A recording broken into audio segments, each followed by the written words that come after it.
Hi friends, नमस्कार. मी दीपाली तुमचं मनापासून स्वागत करते आपल्या एका नवीन व्हिडिओमध्ये. तर रोजचीच आपली कामं ठरलेली असतात, तर तुमच्याशी म्हटलं थोडक्यात माझं संध्याकाळचं रुटीन शेअर करावं म्हणूनच व्हिडिओ चालू केला. जास्त काही अपेक्षा नसतात ना, काही नसतं. आपण आपली कामं करत राहतो. दिवस सकाळपासूनची काय चाललेली असतात. मुलांना सुट्टी पडली, घरातला पसारा आवरायचा, जेवण, त्यांच्या मागे धावपळ, सगळ्या गोष्टी रोजच्या चालूच असतात. त्याच्यासोबत ही आपली कामं पण वाढलेली असतात. तर निवांतपणा हा असा काही भेटत नाही. फक्त शाळेला सुट्टी पडली म्हणून तेवढा तो निवांतपणा असतो. पण शाळेला सुट्टी पडली पण त्याच्याबरोबर मुलं घरी आहेत आणि त्यांचा तो दिवसभर घातलेला राडा.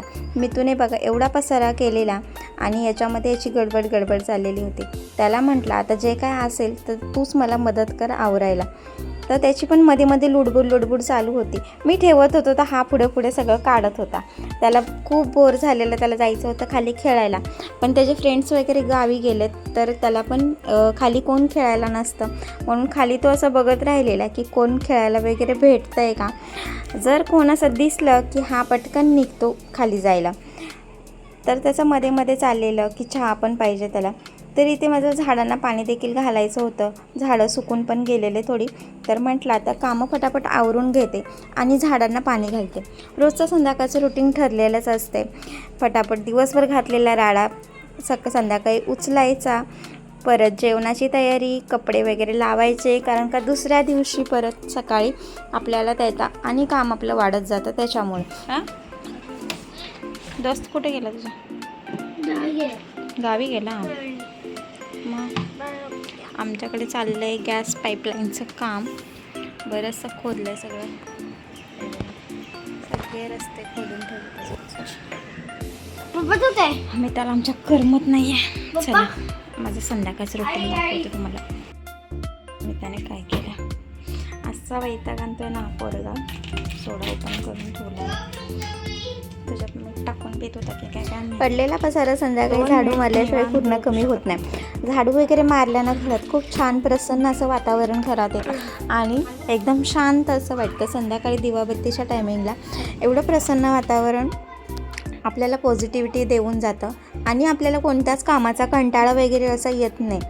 तरी ते मी कपडे पण काढून घेते संध्याकाळचीच, कारण का सकाळी परत कपडे नवीन सुकत टाकायचे असतात. मग सकाळी अगोदरची रशी रिकामी असेल ना तर कपडे सुकत टाकून पण पटकन होतात आणि सकाळचं तेवढंच एक काम कमी होऊन जातं. त्याच्यासाठी मग सगळे कपडे वगैरे संध्याकाळचीच काढून घेते. आणि गरमीमुळे ना जास्त वेळ पण असं काही लागत नाही कपडे वगैरे सुकायला. पण गरम असले ना की मग ते घड्या वगैरे पण व्यवस्थित येतात. आणि नंतरला परत थोडासा अंधार वगैरे संध्याकाळची झाली की मच्छर पण संध्याकाळच्या असतात, त्यामुळे मग विंडो खोलता येत नाही सारखी. मग अगोदरच सगळं आवरून घ्यायचं आणि घड्या वगैरे पटापट कपड्यांच्या मारून ठेवायच्या. परत संध्याकाळी जेवणाला वगैरे लागायचं असतं. मग त्याच्यामुळं आपली घाई व्हायला नको म्हणून मी अगोदर 5-5:30च्या टायमिंगलाच आहे ना सगळं म्हणजे झाडू वगैरे मारून परत कपडे वगैरे व्यवस्थित ठेवून दुपारची काळजी भांडी असतील तर ती पण मी आवरून घेते. मग जेवण वगैरे करायला सगळी भांडी पण व्यवस्थित आपल्याला रिकामे भेटतात आणि किचन वट्टा पण आपल्याला एकदम क्लीन भेटतो. म्हणून मग जेवण करायच्या टायमाला काही गडबड होत नाही आपल्याकडनं आणि पटापट मग जेवण पण उरकलं जाते. आता गरमी पण एवढी आहे ना, त्यामुळे ना किचनमध्ये जास्त वेळ असं थांबावायची इच्छाच नाही होत. तर मी आहे ना काय करते, बाहेरच सगळे जेवणाचं प्रिपरेशन हॉलमध्येच करून घेते. भाजी वगैरे चिरून वगैरे घेते. लसूण सोलायचे असेल तर लसूण पण सोलून घेते अगोदरच. मग आपल्याला पटापट फोडणी देऊन बाहेर येऊन बसायला बरं पडतं, कारण का गरमीमुळं गॅसजवळ जास्त थांबायला पण खूप कंटाळा येऊन जातो. मग जेवण करायची इच्छा काहीच राहत नाही. माझं सगळं बाकीचं झाडू वगैरे मारून झाले. भांडी थोडीशी होते दुपारची, ते देखील घासून झाले. तर आता जेवणाला काय करायचं तो नेहमीच पडलेला प्रश्न असते. तर पालक पण होता शिल्लक थोडासा. परवा मी पालकची रेसिपी शेअर केलेली तुमच्याशी. एका टायमिंगला पालकची जुडी आणलेली असते ना ती पूर्ण संपत नाही, मग अर्धी तशीच ठेवून दिलेली. तर आता मी म्हटलं डाळ पालक बनवेन, सोयाबीनची भाजी आणि भाकरीच बनवेन. तर आता जेवणाला पण लागायचं आहे. मस्त आता दिवाबत्ती वगैरे पण झाली आहे आणि आता करायचं जेवण. वाजले 7:30. चला तर मग दाखवते तुम्हाला झटपट आणि हेल्दी डाळ पालकची भाजी. इथे मी डाळ पालकची तयारी केली. इथे बघा पालक स्वच्छ धुवून घेतलाय. इथे मुगाची डाळ टाकणार आहे. इथे मी 1 वाटी मुगाची डाळ भिजत टाकलेली 10 ते 15 मिनटं झाली. इथे हळद घेतली, मीठ घेतलंय, कांदा घेतलाय, कढीपत्ता, मोहरी, जिरं, आपला घरचा मसाला आणि तेल. आता पटकन फोडणी देऊन घेऊयात. भाजी आपल्याला कुकरला करायची आहे. तेल टाकून घेते.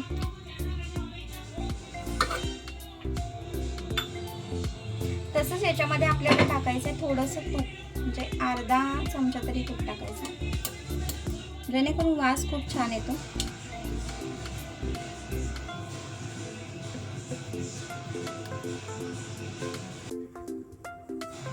मोहरी टाकूया. मोहरी तडतडली. आता याच्यामध्ये टाकायचं जिरं,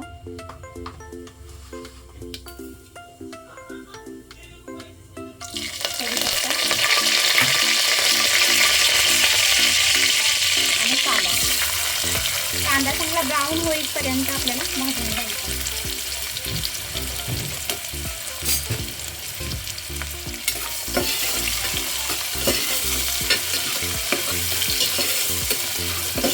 थोडं तुरीच्या डाळीमुळे तर कांदा चांगला ब्राऊन कलरचा होईपर्यंत भाजून घेऊया. तर इथे आपला कांद्याचा कलर देखील चेंज झाला आहे बघा, छान ब्राऊन कलर झाला आहे आणि क्रिस्पी झाला आहे कांदा थोडा. तर आता याच्यामध्ये टाकणार आहे आपण थोडीशी हळद आणि डाळ चांगली भाजून घेणार आहे आपण थोडी.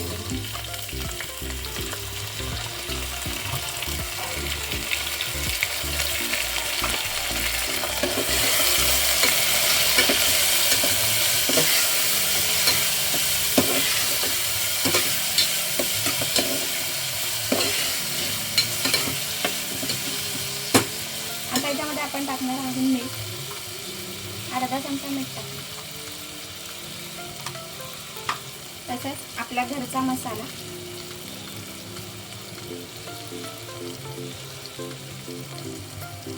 तीन चमचे छोटे टाकलेत मी, कारण का पालक कसा चवीला एकदम असा पानसट असतोय ना, मग तिखट भाजी त्याची खूप छान लागते.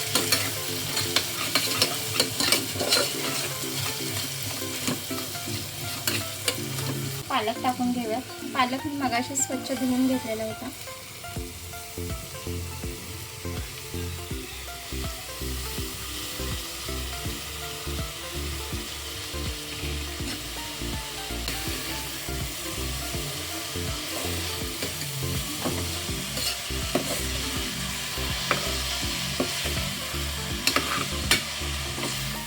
चांगला एकत्रित करून घेऊया.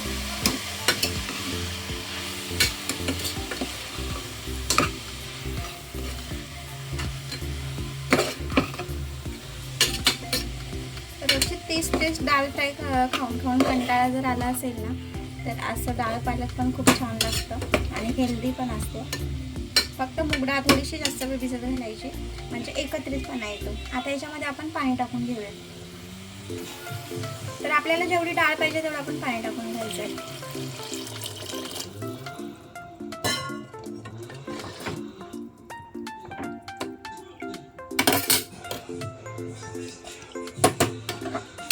सध्या मी एवढंच टाकते, नाहीतर नंतरला टाकते, कारण काय ते परत कुकरला शिट्टी आली ना तर पूर्ण पाणी बाहेर येतं.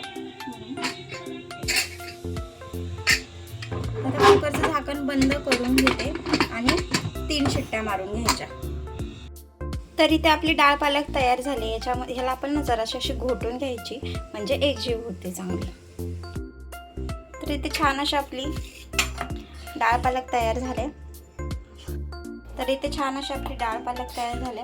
तर तुम्हाला माझा हा छोटासा व्हिडिओ कसा वाटला? व्हिडिओ आवडल्यास लाईक करा, शेअर करा आणि सबस्क्राईब करायला विसरू नका. आणि अशी डाळ नक्की ट्राय करा घरी.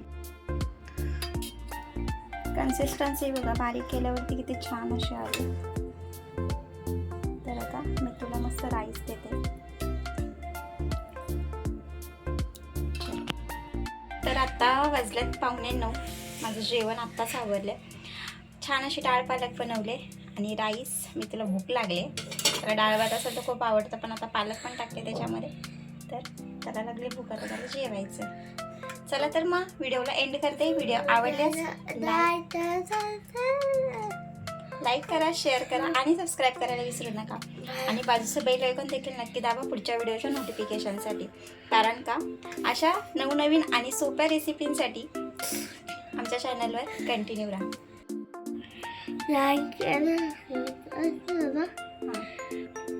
Bye bye. त्याला भूक लागली म्हणून तो पटापट